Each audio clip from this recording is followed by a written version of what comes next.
urgent weather message.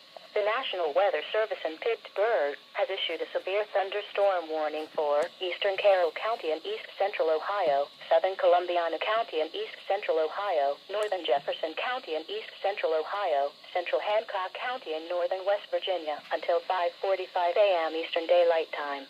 At 4:54 a.m. Eastern Daylight Time, a severe thunderstorm was near Mechanicstown, moving southeast at 25 miles per hour.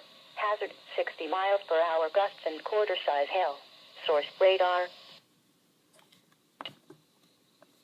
Locations impacted include Mechanicstown, Salineville, Bergholz, Hammondsville, Richmond, Tomlinson Run State Park, New Manchester, New Cumberland. Prepare for damaging wind, large hail and frequent lightning.